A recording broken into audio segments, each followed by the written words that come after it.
হরে কৃষ্ণ। হরে ISKCON Krishna. বাংলার পক্ষ থেকে আপনাদের সুস্বাগতম। তো আপনাদেরকে অনেক ধন্যবাদ যে আপনারা আমাদের এই সিরিজ রেগুলার বেসিসে শুনছেন। তো আজকে আমরা আলোচনা করব মায়াপুরের হিস্ট্রি, মায়াপুর মেমোরিজ। মায়াপুর সম্বন্ধে সবাই জানেন, কিন্তু মায়াপুর কি এরকম ছিল আগে? অনেকে ফেসবুকে বা বিভিন্ন সময়ে মায়াপুরের ছবি দেখেছেন, পুরাতন ছবি। একটা ঘর আছে, চারদিকে শুধু জমি আর জমি। এখানে আপনারা যখন আসেন তখন দেখতে পান শুধু বিল্ডিং, মায়াপুরে অনেকগুলো বিল্ডিং। তো কি করে মায়াপুর ধীরে ধীরে ধীরে ধীরে এই অবস্থায় আসলো? তা এই জিনিস জানতে গেলে অবশ্যই সেই সময়ে ছিলেন কেউ, তার সাথে আমরা কথা বললে আমরা বর্তমান ডেভেলপমেন্ট জানতে পারবো। তো আমরা অনেক সৌভাগ্যবান, আমাদের সাথে পেয়েছি মুকুন্দ প্রভুকে, শ্রীপাদ পূজনীয়, পরম পূজনীয় আমাদের মুকুন্দ প্রভু। তিনি প্রায় 46 বছর ধরে মায়াপুরে আছেন এবং মাঝে উনি বিদেশেও গেছিলেন প্রচার করতে। তা আমরা মুকুন্দ প্রভুর কাছ থেকে খুব কম সময়ের মধ্যে আমরা মায়াপুরের হিস্ট্রি শুনবো। যদি আমরা হিস্ট্রি শুনতে গিয়ে দেরি, মানে আমরা অনেক ডিটেলসে চলে যাই, তাহলে আমরা পরবর্তী পর্বে আবার সেটা শুনবো। তো আমি ধন্যবাদ জানাচ্ছি মুকুন্দ প্রভুকে, তিনি আমাদের স্টুডিওতে এসেছেন, ইসকন বাংলা স্টুডিওতে। প্রভুর কাছ থেকে আমরা মায়াপুরের ইতিহাস শুনবো। হরে কৃষ্ণ। প্রভু যদি বলেন। হরে কৃষ্ণ। নমো ওং বিষ্ণুপদায় কৃষ্ণ প্রেস্তায় ভূতলে শ্রীমতে জয় পতাকা স্বামীন ইতি নামিনে। নমো আচার্য পাদায় নিতাই কৃপা পদায়নে গৌরকথা ধামোদায় নগর গ্রামতারিণে। নমো ওং বিষ্ণুপদায় কৃষ্ণ প্রেস্তায় ভূতলে শ্রীমতে ভক্তি বেদান্ত স্বামীন ইতি নামিনে। নমস্তে সরস্বতী দেবে গৌরবাণী প্রচারিণে নির্বিশেষ শূন্যবাদী পাশ্চাত্য দেশতারিণে। আমি ইসকন বাংলা আমি অশেষ ধন্যবাদ যে আমাকে সুযোগ দেওয়ার জন্য। তো প্রভু অলরেডি ইন্ট্রোডিউস করলেন যে আমার নাম মুকুন্দ দাস। আমি ইসকনে জড়িত হয়েছি 1978 সালে। আমি কলকাতার রথযাত্রা দেখতে এসেছিলাম। কৌতুকবশত রথযাত্রা, যেহেতু রথ আমি নিউজ পেপারে দেখেছিলাম যে ফোল্ডিং রথ, রথ ফোল্ডিং হয়, আমার এটা জানা ছিল না যে রথকে ফোল্ডিং করা যায়। সেই ফোল্ডিং রথ কিভাবে হয় সেটা কৌতুকের জন্য আমি কলকাতাতে এসেছিলাম রথযাত্রা দেখতে, এবং সেখানে গুরুদেবের সাথে জয় পতাকা স্বামী ওনার দর্শন পেয়েছিলাম সেই প্রথম দিনেই, কিন্তু ওনার সাথে সরাসরি কোনো কথা হয়নি।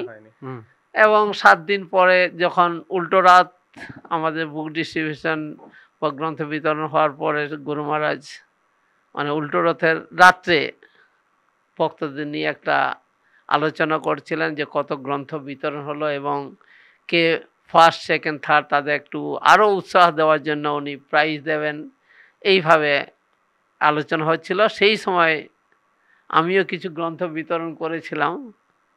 তো আমার স্কোর নম্বর 3-তে এসেছিল। যদি আমি ইসকন সম্বন্ধে কিছু জানিনি, প্রথম 2 দিন যে গ্রন্থগুলো যারা দিয়েছিল তারা সে পয়সাও নিয়ে দিয়েছিল এবং গ্রন্থগুলো আমি তাদের দিয়েছিলাম, এবং শুধু 5 দিনের স্কোরে ছিল আমি নম্বর 3rd। তখন গুরু মহারাজ একটা সব থেকে বড় জিনিস কি রয়েছে যে গুরু মহারাজ সকলকে খুব উৎসাহ দেন, বিশেষ করে ভক্তি জীবনে কিভাবে আমরা আরো নিজেকে মানে গভীর ইয়েতে যেতে পারি ভক্তিতে, এবং ভগবানের সেবাতে সবসময় লিপ্ত থাকতে পারি, যাতে করে আমরা ভগবত ধাম ভগবত প্রাপ্তি হতে পারি। সেই রাস্তা উনি সবসময় দর্শন করান আমাদের।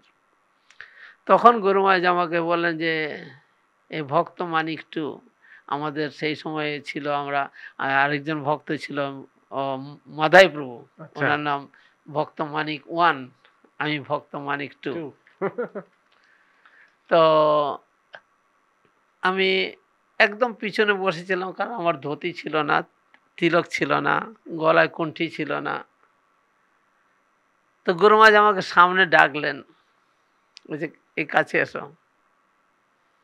কারণ সেই সময় বেশিরভাগ এই এত সাউন্ড সিস্টেম, এই টেকনোলজি, ক্যামেরা, মাইক্রোফোন খুব কমই ব্যবহার হতো, প্রায় আমরা দেখিনি। যদিও ছিল হয়তো বড় বড় স্টুডিও বা ইসকন, অত তখন পয়সা ছিল না, তখন সেই সব ব্যবস্থা ছিল না। তো গুরু মহারাজ কাছে ডাকলেন, তারপর জিজ্ঞেস করলেন তুমি কোথার থেকে এসেছ? আমি বললাম আমি বাঁকুড়া। কি করছো? কি? আমি বললাম এখন হিসেবে পড়াশোনা কমপ্লিট করলাম। কি পড়াশোনা? বিকম। এরপরে কি করবে? চেষ্টা করছি উচ্চ শিক্ষা, ইচ্ছা আছে চার্টার অ্যাকাউন্ট। তো গুরু মহারাজ এমন একটা ব্যক্তি যিনি শুধু সামনাসামনি দেখেন না, উনি অধীর ভবিষ্যৎ তার দেখেন, দূরদ্রষ্টা যাকে বলা হয়। তো গুরু মহারাজ এক একটা জীবের মধ্যে তার কি গুণ, ভালো গুণগুলো উনি সবসময় তাকে প্রকাশ করে, ওনাকে কিভাবে এনগেজ করা যায়, কিভাবে তাকে সেবাতে লাগানো যায় তার চিন্তা করেন। উনি আমাকে বললেন যে তুমি এরপরে কি করবে? আমি তারপরে পড়াশোনার পর চাকরি, ফ্যামিলি। তখন উনি আমাকে একদম সরাসরি ডাইরেক্ট বলে দিলেন যে এত সুন্দর তুমি গ্রন্থ বিতরণ করেছো, শুধু এক সপ্তাহ তুমি ইসকনে করেছো, তুমি যদি মহাপ্রভুর সেবাতে থাকো, কৃষ্ণের সেবাতে থাকো, তো ভগবান তোমার সমস্ত দায়িত্ব নেবেন। তো আমি ইসকন বাংলার পক্ষ থেকে বলছি যে আমি আজ 46 বছর পরে উপলব্ধি করতে পারছি যে ভগবান কত কৃপাময়, যে একজন বৈষ্ণব সাধু উনি আমার ভবিষ্যৎ বলেছিলেন আর 46 বছর আগে যে ভগবান সমস্ত দায়িত্ব নেবেন। তা আমি আমার গুরুদেবের চরণে অশেষ মানে ঋণী যে উনি আমাকে কৃপা করে আমাকে এই রাস্তাতে নিয়ে এসেছিলেন। যখন আমাকে উনি বললেন যে তুমি মায়াপুর দেখেছো? আমি বললাম না, আমি মায়াপুর দেখিনি। তো গুরুদেব বললেন যে দেখার ইচ্ছা আছে? বলে হ্যাঁ নিশ্চয়ই, আমি শুনেছি, আমার মায়ের মুখে শুনেছি, আমার মা প্রভুপাদের দর্শন পেয়েছিলেন ভজন কুটিরে, এবং আমার দাদা ছিলেন ইসকনের একজন সন্ন্যাসী ভক্তি নিত্যানন্দ স্বামী, আমি ওনার ভাই। উনি মায়ের সাথে আসতেন মায়াপুর। আমার বাবা দেহ রেখেছেন, আমার বয়স মাত্র 9, তখন আমার দাদার বয়স ছিল 14। আমার মায়ের সাথে উনি আসতেন মায়াপুর, এবং সেই কালে আমার ওই গৌর পূর্ণিমার সময় আমার মা এসেছিলেন এই ইসকনে ভজন কুটিরে। তখন প্রভুপাদের গুরু পূজা হচ্ছিল, তখন মা এসেছিলেন, প্রভুপাদের চরণে ফুল দিয়েছিলেন, আমার দাদাও ফুল দিয়েছিলেন। আর প্রভুপাদ ইসকনে একটা সিস্টেম ছিল, প্রভুপাদের আমরা অনেক ভিডিও দেখেছি, যখনই গুরু পূজা হতো প্রভুপাদ প্রসাদ দিতেন হাতে করে, নিজের হাতে। আমরা এমনি শাস্ত্রে শুনেছি প্রসাদের সমস্ত দুঃখ হরণ করে, যে প্রসাদে পুরে সর্ব আশা। তা সেই প্রসাদ পেয়েছিলেন আমার মা জননী। উনি এই কথাটা বলেছিলেন মায়াপুরের কথা। তো গুরুদেবকে বললাম যে হ্যাঁ মায়ের মুখে শুনেছি, দাদার মুখে শুনেছি, দেখার তো নিশ্চয়ই ইচ্ছা আছে। তো উনি বললেন যে ঠিক আছে, কালকে আমাদের সমস্ত ভক্তরা মায়াপুর যাবে, তুমি ওদের সাথে চলে আসো বাসে। মানে রথ কমপ্লিট, উল্টো রথ কমপ্লিট, তারপরের দিনে মায়াপুর ফিরে আসবে। আমি তাদের সাথে আসলাম মায়াপুর। আমি শুনছি মায়াপুর, কিন্তু মায়াপুর তো তখন শুধু মাঠঘাট, আমাদের মাত্র 2টা বিল্ডিং, আমরা যাকে পদ্মভবন বলি এবং চক্রভবন, এই 2টা বিল্ডিং মাত্র আমাদের ছিল। ভক্তদের মেনলি সাধারণ ভক্তদের রেসিডেন্স হিসাবে ব্যবহার করা হতো চক্র বিল্ডিং, এবং সেখানে আমাদের থাকতে দেওয়া হলো। অন্যান্য যে সমস্ত ভক্তরা ছিল তাদের সাথেই থাকতাম। এবং সেরকম আমাদের, আমি তো বুঝতে পারি না যে আমি ইসকনে কি করব। তো গুরু মহারাজ কিন্তু খুব নজর রাখতেন যে একটা ভক্তকে ভক্তি জীবনে আনতে গেলে কি করতে হয়। উনি আমাকে সকালে ডাকতেন, সকালে মঙ্গল আরতির পরে কিছু পরেই ডাকতেন, মানিক মানিক। তো তখন সেই কালে আমাদের কোনো অন্য সাউন্ড সিস্টেম ছিল না, গুরু মহারাজের একটা হ্যান্ড মাইক ছিল। তো গুরু মহারাজ সেই হ্যান্ড মাইক দিয়ে ভক্তদের, লোটাস বিল্ডিংয়ে থাকতেন, ওখান থেকে ডাকতেন ভক্তদের কিছু না। মঙ্গল আরতি প্রত্যেক ভক্তদের এটা ম্যান্ডেটরি ছিল। এবং ভক্তি রাঘব মহারাজ অনেকেই জানেন, অনেক কানাডিয়ার, এবং উনি প্রভুপাদের শিষ্য, উনি গুরু মহারাজের সাথে প্রথম থেকে একদম নামহট্টতে ছিলেন। যে এখন যেটা আমরা নামহট্ট চক্র বিল্ডিংয়ে, যেটা চক্র বিল্ডিংয়ের এখন ওই রিসেপশন অফিস করেছে, আচ্ছা, নিচতলাটা, নিচটায়, ওইটা ছিল নামহট্টর অফিস, গুরু মহারাজের অফিস। তো ওইখানে ভক্তিরাঘব মহারাজ ওইখানেই থাকতেন। আর ওখান থেকে প্রতিদিন ওনার কাজ ছিল যে প্রত্যেকটা ভক্ত যে মর্নিং অ্যাটেন্ডেন্স, ওনার কাছে খাতা ছিল, নাম ছিল, অ্যাটেন্ডেন্স করতেন। তো এটা ম্যান্ডেটরি ছিল, প্রত্যেক ভক্ত মঙ্গলাটে যেত। ভক্তর সংখ্যা অতি অল্প, বিশেষ করে তৎকালীন যে বর্তমান যে গুরু ছিল প্রপাত, যে 11 জন গুরু রেকমেন্ড করেছিলেন, তার মধ্যে আমি একটু নামটা তাদের একটু দেব। যে গুরু মহারাজ Jayapataka Swami Guru Maharaj, his holiness Tamal Krishna Goswami Maharaj, his holiness Bhavananda Goswami, his holiness Harikesh Swami Maharaj, his holiness Bhagavan Das Goswami Maharaj, his holiness Satsvarupa Das Goswami Maharaj, his holiness Kirtanananda Swami Maharaj, his holiness Rameshwar স্বামী মহারাজ, হিজ হোলিনেস হংসদূত স্বামী মহারাজ, হিজ হোলিনেস জয়তীর্থ স্বামী মহারাজ, হিজ হোলিনেস হৃদয়ানন্দ দাস গোস্বামী মহারাজ। এই টোটাল 11 জন গুরু প্রভুপাদ রেকমেন্ড করেছিলেন দীক্ষা হিসাবে। এরা একমাত্র ইসকনের দীক্ষা দিতে পারবে, এবং ওনাদের সাথে আরো 14 জন ছিল যারা জিবিসি মেম্বার ছিল। আচ্ছা। তো তখন বর্তমান গুরুর ভবানন্দ প্রভু, তৎকালীন ভবানন্দ দাস গোস্বামী একবার দীক্ষা দিয়েছিলেন। তার মধ্যে এখনো আমাদের 1-2 জন প্রভু মায়াপুরে রয়েছেন, সনত কুমার প্রভু রয়েছেন, আর রাধাকান্ত প্রভু রয়েছেন। উনি এখানে হসপিটাল মোড়ে ওনার জামাইয়ের বাড়ি আছে, উনি থাকেন। এবং বাকি বর্তমানে আর খুব কমই রয়েছে যারা ভবানন্দ প্রভুর তৎকালীন দীক্ষিত ছিল। আমার খুড়তুতো ভাইও ছিল ব্রজেন্দ্র নন্দন, সেও ছেড়ে গেল। এবং গুরু মহারাজ তখন দীক্ষা দিয়েছিলেন 3 জন গুরু মহারাজ দীক্ষা দিয়েছিলেন। আমাদের 3 গুরু ভাই ছিল ভদ্রকের, 3 ভাইকে গুরু মহারাজ প্রথম দীক্ষা দিয়েছিলেন ভদ্রকে, উড়িষ্যা। এবং আমি তাদের সাথে আমার খুব পরিচয় নেই। এবং 78 সালে আমি যখন জয়েন করলাম, কলকাতার রথ ছিল বড়বাজার, গুরু মহারাজ দীক্ষা দিয়েছিলেন 2 জনকে। তার মধ্যে শিবানন্দ সেন, আরেকজন আমার নাম ঠিক মনে নেই, কারণ উনি খুব তাড়াতাড়ি ইসকন ছেড়ে চলে গেলেন। এবং তারপরেই গুরু মহারাজ আমাদের দীক্ষা দিয়েছিলেন আমরা 78-এ জয়েন করে 79 সালে 79 গৌর পূর্ণিমা আমরা 6 জন দীক্ষা পেয়েছিলাম। তার মধ্যে আমাদের পূজনীয় ভক্তি পুরুষোত্তম স্বামী মহারাজ, তৎকালীন উনি নাম ছিল মহেশ পট্টনায়ক, আমি মুকুন্দ দাস, আমার নাম ছিল মানিক কুন্ডু, সুদর্শন প্রভু শ্যামল রায়, সুদর্শন উনি এখন নিউ অর্লিন্সে থাকেন বেশিরভাগই, এবং অর্জুন প্রভু অজিত কুন্ডু, উনিও আটলান্টাতে থাকেন আমেরিকাতে, মাধাই প্রভু, মানিক দত্ত উনি সিনিয়র ভক্ত ছিলেন, এবং নরোত্তম নরেশ ভট্টাচার্য। আমরা এই 6 জন গুরু মহারাজ থেকে প্রথম দীক্ষা পাই মায়াপুর থেকে। এবং এই সময় যে আমরা মাত্র এই 6 জন, এবং ভবানন্দপুর মাত্র কয়েকজন শিষ্য, আর প্রভুপাদের শিষ্য বলতে খুব কম।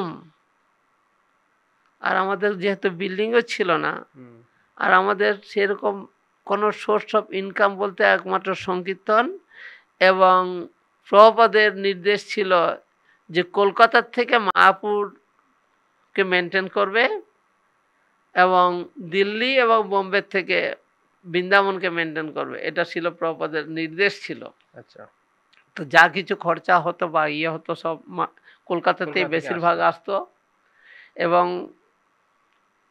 যেহেতু মায়াপুরের ভক্ত সংখ্যা খুব কম, এবং সমস্ত কিছু নিজেদের তৈরি করতে হবে, গরু মাছ নিজে আমরা ছবিতে দেখেছি, আমি গরু মাছকে যদিও নাঙ্গল ধরতে দেখিনি, কিন্তু অনেক ভক্ত ছিল, কিছু কিছু ভক্ত ছিল তারা নাঙ্গল দিয়ে চাষ করত, নিজেরা চাষ করত।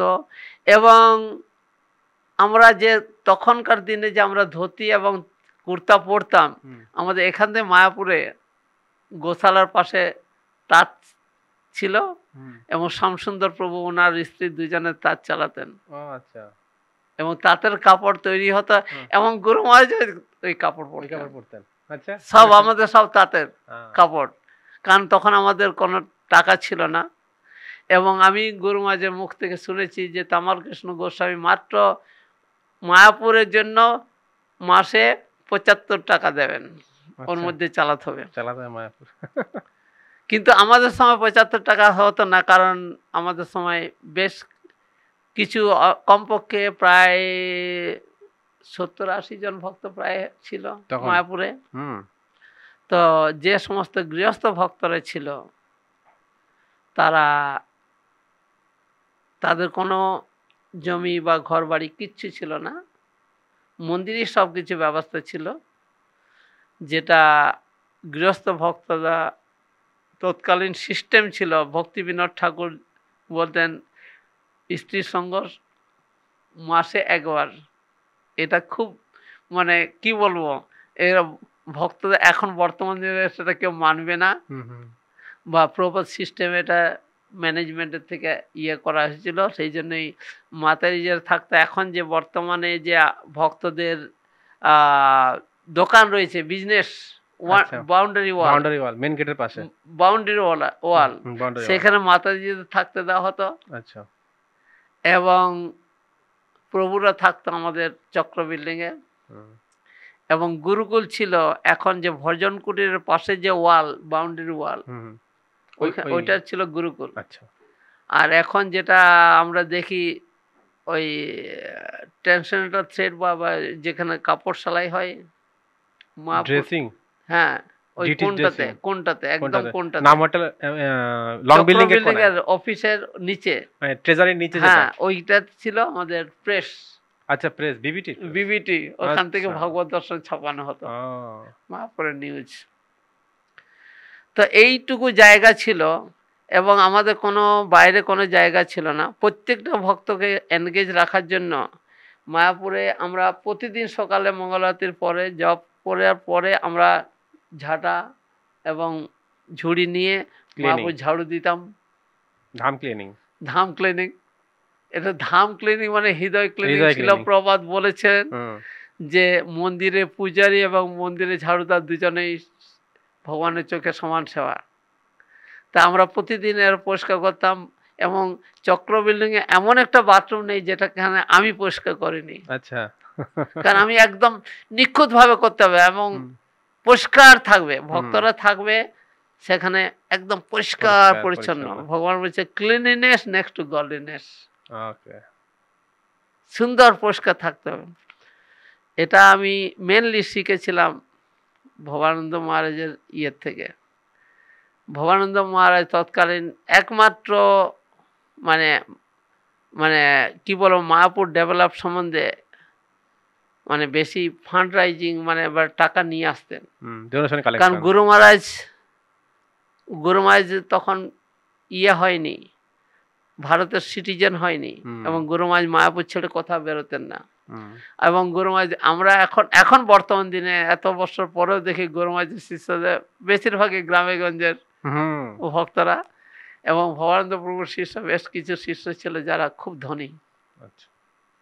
তার মধ্যে একজন ছিল রাধাপদ প্রভু, যিনি আমাদের রাধা মাধব অষ্টসখী দিয়েছেন, সেটা আমি পরে বলবো।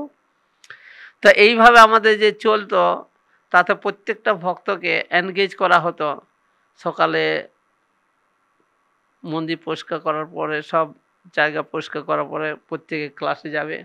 ক্লাস অ্যাটেন্ড করার পরে সুলভে, যেটা এখন দুটো হল হয়ে গেছে, তখন একটা হল ছিল, বড় হলটা ছিল শুধু বড় হল, যেখানে দুই দিকে যে পিকনিক, কৃষ্ণ পিকনিক করছে একদিকে, মহাপ্রভুর পানিহাটি ফেস্টিভ্যাল, ওইটা গুরু প্রপাদেই করেছিলেন যে এখানে ভগবানের প্রসাদ হয়, এই দুটো ছবি থাকবে, প্রসাদের লীলা। তো ওইখানে প্রসাদ হতো। প্রত্যেকটা ভক্ত সন্ন্যাস থেকে গুরুদেব থেকে সকলেই ওখানে প্রসাদ পেতেন।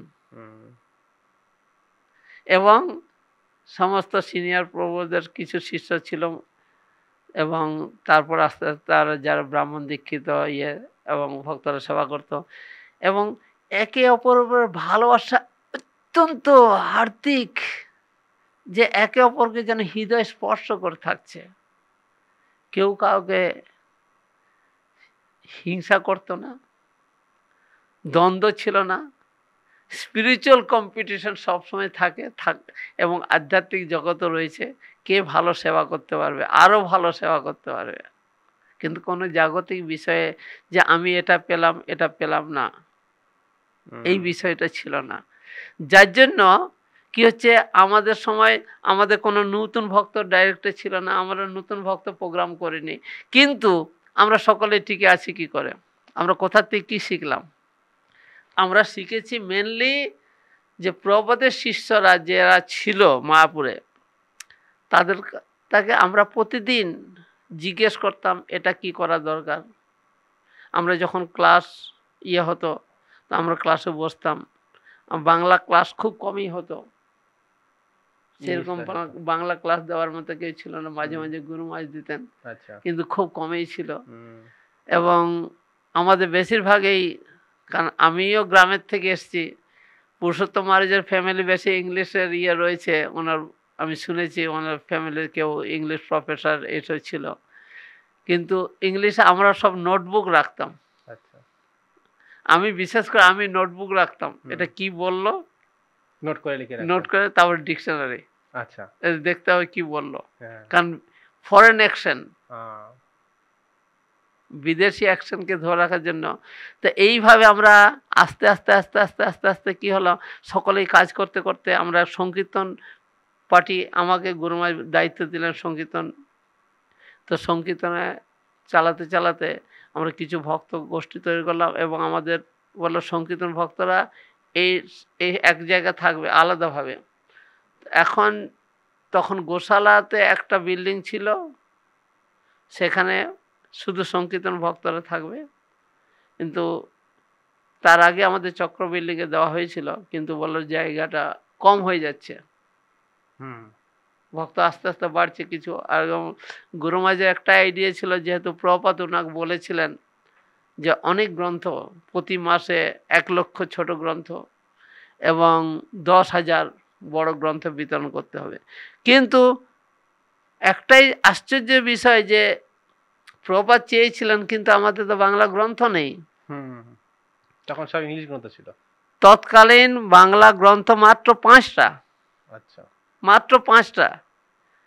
তার মধ্যে গীতার গান, যেটা প্রভুপাদের বাংলা গীতার শ্লোকগুলোকে বাংলাতে করেছেন কবিতার আকারে, একদম ছোট্ট গীতার গান। তখন কত টাকায় পাওয়া যেত এটা? 50 পয়সা পাওয়া যেত একটা গান। এবং বৈরাগ্য বিদ্যা, এখন আমি সে বৈরাগ্য বিদ্যা বইটা আর দেখছি না। বুদ্ধিযোগ, ভক্তি রত্নাবলী, আর ভগবত দর্শন। তো 5টা বই হলো, গীতার গান, বুদ্ধিযোগ, ভক্তি রত্নাবলী, বৈরাগ্য বিদ্যা আর ভগবত দর্শন। এই 5টা গ্রন্থ আমাদের, মাত্র 5টা গ্রন্থ। আর এর মধ্যে আমাদের বুক ডিস্ট্রিবিউশন করতে হবে, এবং নাম্বার 1-এ থাকতে হবে। তো এরপরে চিন্তা করতে হয় যে আমাদের কতখানি নিজেদের পুশ করতে হতো। তখন গুরুমাজ আমার বললেন যে আমরা যেহেতু আমাদের হিন্দি বই, ইংলিশ বই দরকার, কারণ আমরা পুরো ভারত ট্রাভেলিং করতাম, তো আমি যেতাম গাড়ি নিয়ে সোজা বোম্বে, ট্রাভেলিং করতে করতে বোম্বে থেকে গ্রন্থ নিতাম, এবং পুরো সাউথ নর্থ চারদিকে প্রচার করতাম। এবং এইভাবে আস্তে আস্তে আস্তে আস্তে আস্তে ভক্ত সংখ্যা অল্প অল্প আস্তে আস্তে বাড়তে থাকলো। অদ্বৈত আচার্য আমাদের এসেছিলেন ওই বন্যার সময়, মায়াপুর বন্যা হয়ে গেছিল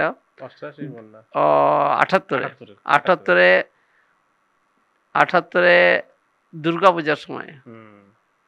এবং আচার্য উনি সপ্তমীর দিনে বাড়ি ছেড়েছিলেন, ওনার বাড়ি এখানে নর্থ ইয়েতে কোথায় বলবো খেয়াল হচ্ছে না।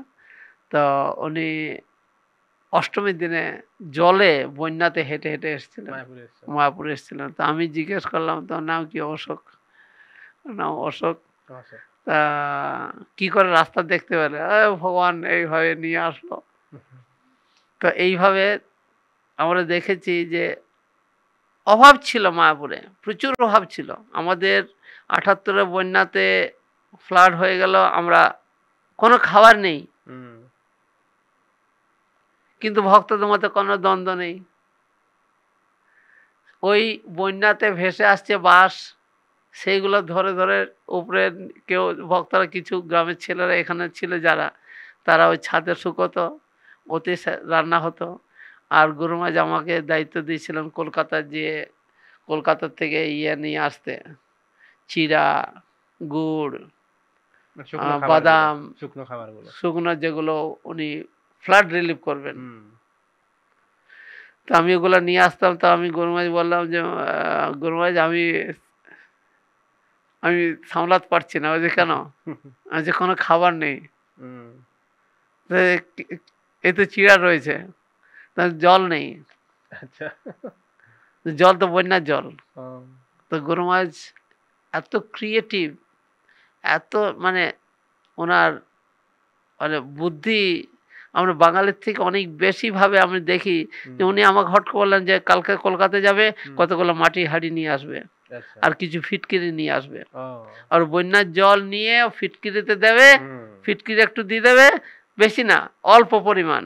ওই জল পরিষ্কার, ওই জল দিয়ে আমরা ইয়ে করতাম, চিড়া ভিজাতাম।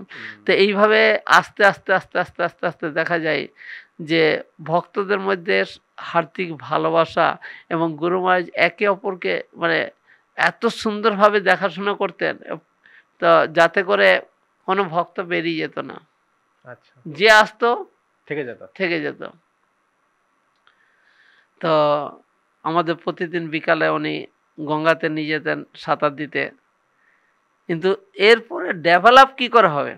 আমরা আজ ডেভেলপ নিয়ে যেটা কথা বলছি, ডেভেলপ হবে কি করে? কারণ সেই সময় জমি যে প্রভুপাদ সচিদানন্দ মহারাজকে পাঠিয়েছিলেন মায়াপুরের জমি নেওয়ার জন্য, উনি পেয়েছিলেন 6 কাঠা জমি।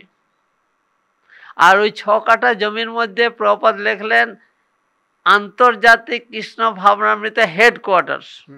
6 কাঠা জমি নিয়ে, জমি ছিল 6 কাঠা, যেটা এখন বর্তমান ভজন কুটির। এই 6 কাঠা জমিতে প্রভুপাদ, তো প্রভুপাদের কাছে বিভিন্ন ভক্তরা, যদি আমি প্রভুপাদের দর্শন পাইনি, তো প্রভুপাদের শিষ্যদের কাছ থেকে শুনেছি বা প্রভুপাদ হাসতে হাসতে আমরা অনেক ভিডিও দেখেছি। প্রভুপাদ বলতেন যে আমার সবথেকে বড় কি দোষ, আমি ছোট জিনিস দেখতে পাই না, আমি সবসময় আমার মন হচ্ছে অনেক বড় করব, অনেক বড় বৃহত্তর কিছু একটা করার দরকার। তো প্রভুপাদ সেটা আর লিখলেন আন্তর্জাতিক কৃষ্ণ ভাবনামৃত সংঘ ওয়ার্ল্ড হেডকোয়ার্টার্স শ্রীধাম মায়াপুর। আমাদের তৎকালীন শুধু বললাম চক্র বিল্ডিং, লোটাস বিল্ডিং আর যে বাউন্ডারি ওয়াল, অপূর্ব সুন্দর পেন্টিং ছিল চৈতন্য চৈতন্যমিত। প্রত্যেকটা ইয়েতে ব্লকে ব্লকে চৈতন্য চৈতন্যমিতর ওপরে সুন্দর পেন্টিং ছিল বাইরের দিকে ওয়ালটা। এবং প্রত্যেকটা ভক্ত সুন্দর সেবা করতো, পরিষ্কার রাখতো।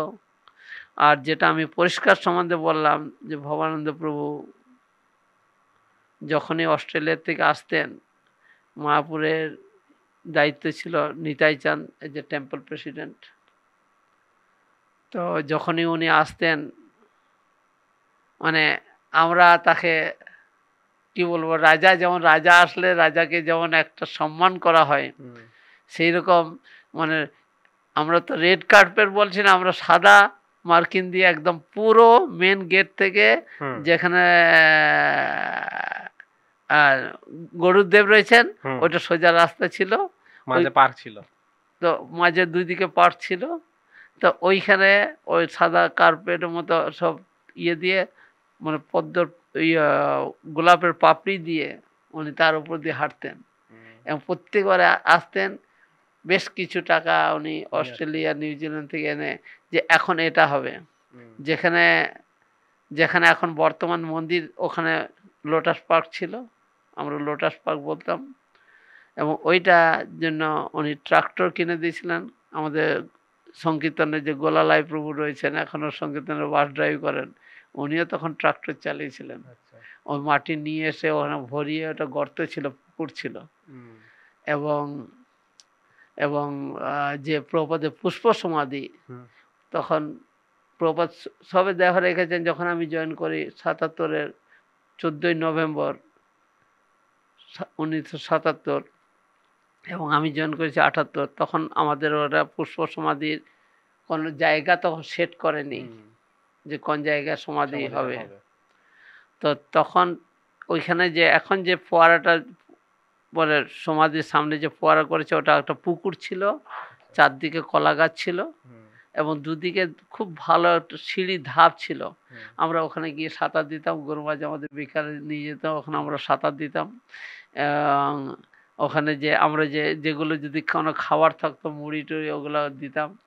এবং প্রসাদও অত অপুলেন্ট ছিল না। এখন যে আমরা যে প্রসাদ পাচ্ছি, বিভিন্ন কিচেন রয়েছে, তখন একটাই কিচেন এবং যা দেবে সকালে মুড়ি, সকালে মুড়ি, হয়তো কোনোদিন একটু বাদাম দিত, এবং দুপুরে যা থাকবে যে প্রপাদের স্টাইলের রাইস ডাল সবজি, রাইস ডাল সবজি, এক দুটো সবজি, রাধা মাধবের যা প্রসাদ হতো সেটা নিয়ে প্লেট চলে যেত সেখানে। এবং রাত্রে সকলেই এক জায়গায় বসবে আর ওখানে মহাপ্রসাদের সাথে মিশিয়ে দেবে, ওখান থেকে প্রসাদ, সকলে প্রসাদ পাবে। এবং সন্ধ্যাতে বেশিরভাগই মুড়ি আর দুধ। তো হরে কৃষ্ণ। তো আমরা প্রাথমিক দিকে মায়াপুরে কতজন ভক্ত ছিল, কারা কারা ছিলেন, প্রভুর মুখ থেকে শুনলাম। এরপরে আমাদের সিরিজগুলোতে শুনবো যে কি করে বিগ্রহ আসলো, বিগ্রহ কে ডোনেশন করেছেন প্রভু বলছিলেন। তারপরে বিল্ডিংগুলো কি করে হলো, এই জমি 6 কাঠা জমির উপরে প্রভুপাদ হেডকোয়ার্টার করলেন মায়াপুর। তো জমিগুলো কি করে হলো, তারপরে বিল্ডিংগুলো কি করে হলো, বিভিন্ন প্রজেক্ট আছে, বর্তমান নতুন মন্দির হয়েছে, কিভাবে জিনিসটা হলো। পরবর্তীতে আমরা শ্রীপাদ মুকুন্দপুর কাছ থেকে আমরা শুনবো, যেহেতু উনি প্রত্যক্ষদর্শী, উনি দেখেছেন জিনিসগুলো ওনার জীবন ধারায়।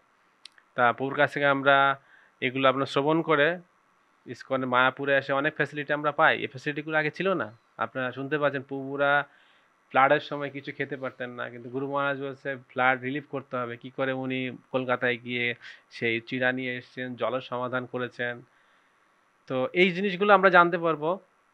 তা আপনারা আমাদের সাথে থাকবেন, ইসকন বাংলার সাথে থাকবেন। আর মুকুন্দপুরকে অনেক ধন্যবাদ আমাদের স্টুডিওতে আসার জন্য। আরও আমাদেরকে কৃপা বর্ষণ করবেন। ইসকন মায়াপুরের বিভিন্ন কথা, ইতিহাস, হিস্ট্রি সম্বন্ধে আমরা জানবো। হ্যাঁ, এরকম স্তরে স্তরে কমপক্ষে আমি 2-3 বার বলবো, তাতে এখন আপ টু টুডে, এখন বর্তমান দিন পর্যন্ত কিভাবে গড়ে উঠলো, কোথা থেকে আমরা কার থেকে জমি কিভাবে পেলাম, এত জমি কোথা থেকে হলো, এত টাকা কোথা থেকে আসলো। লোক অনেক কৌতুকে বলে যে এদের সাথে, ইসকনের সাথে ওই সব আমেরিকার যোগাযোগ রয়েছে, সমস্ত টাকা আমেরিকা থেকে আসে। আবার কিছু কিছু লোক বলে না না, ইসকনের সব টাকাগুলো আমেরিকাতে পাঠানো হয়। মানে লোকে বিভিন্ন গুজবের কথা বলে। সেই জন্য আমি আপনাদের সাথে তুলে ধরতে চাই যে কিভাবে কি হয়েছে, বা ইসকনের যে মানে ইসকনের ইতিহাস সম্বন্ধে আমি আপনাদের কাছে তুলে ধরবো। বারবার কয়েকটা ভিডিওর মধ্যে আমরা এটা করতে চাই এবং আশা করব আমাদের মায়াপুর বাংলা, ইসকন বাংলা থেকে আমাকে সুযোগ দেবে, এবং আমি এটা অশেষ ধন্যবাদ। এবং আমিও শুনেছি প্রভু যে আমাদের মায়াপুর থেকে আমেরিকাতে একটা সুড়ঙ্গ আছে, সেখান থেকে বিদেশিরা যায়, আবার বিদেশিরা চলে আসে। আমি শুনেছি মায়াপুরে টাকশাল আছে, যেখানে টাকা ছাপানো হয়, নাহলে এত কিছু কি করে হচ্ছে। অনেক ধরনের সংশয়, অনেক ধরনের সন্দেহ। এই যে প্রভু বলছিলেন, অনেকে মনে করেন এখান থেকে টাকা যায়, অনেকে বলেন এখানে টাকা আসে। কেন আসে, কি জন্য এখানে আসবে, কি ব্যাপারটা, মায়াপুরে কেন হেডকোয়ার্টার করা হয়েছে, কি কারণে হেডকোয়ার্টার করা হয়, সেগুলো আমরা পুর কাছ থেকে ধীরে ধীরে শুনবো। হরে কৃষ্ণ। হরে কৃষ্ণ। শিল প্রপাত কি জয়।